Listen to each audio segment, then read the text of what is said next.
দাপা? না না, আমার ছোট বউ সুরাইয়া।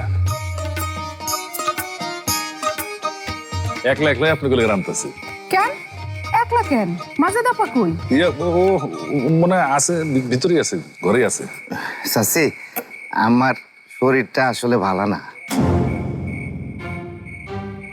চল তো যাবা, যায়া দেখি গে সুরাই একলা একলা কি রান্না করে। আমি গিয়ে কি করুম? আরে চল তো, আয় আয়। সুলতান, বসো বসো বসো আর বসো।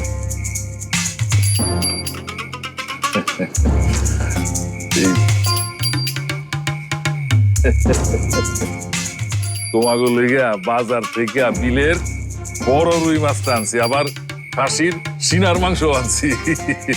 আর মুরগি যাই না দিলাম। জয়নালের সারা মুরগি আনছি। চাইলটাও ভালো মনে হইতেছে, তা গন্ধ ছড়াইছে।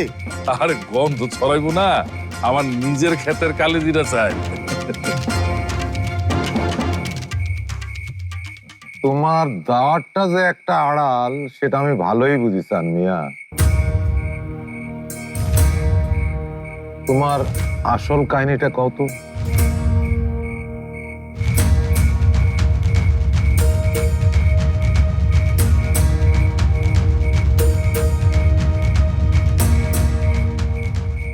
তোমার কাছের মানুষ যারা, তাগরেও তো কোনোদিন দাওয়াত করে দুইটা ডাল ভাত খাইতে দেখি নাই চান মিয়া।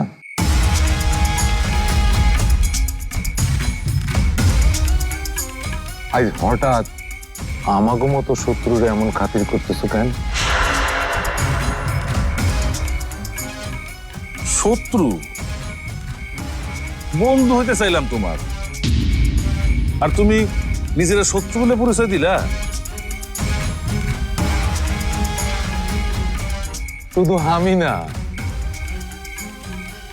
এই গ্রামের সকলেই তোমার শত্রু বলে জানে। গমের টাকা মাইরে দিছে না? অত ইতিহাস গাইটা লাভ আছে? ইতিহাস হাতাইলে দেখা যাইবো আপনিও গ্রাম ছাইরা কুয়েত গেছিলেন, কি জান নাই?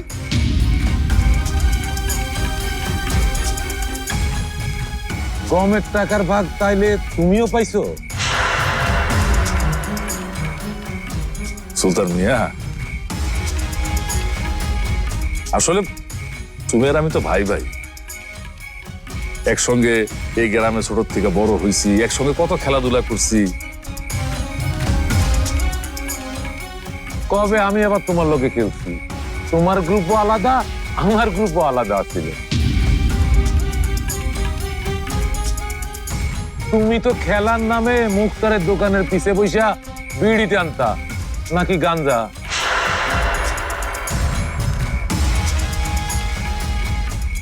আরে না না, আমরাই তো আছিলাম, এখনো আছি, ভবিষ্যতে থাকুক। দুই ভাই একসঙ্গে মিললে চললে আমাকে সবারই ভালো। কি কর সুরজ? হবা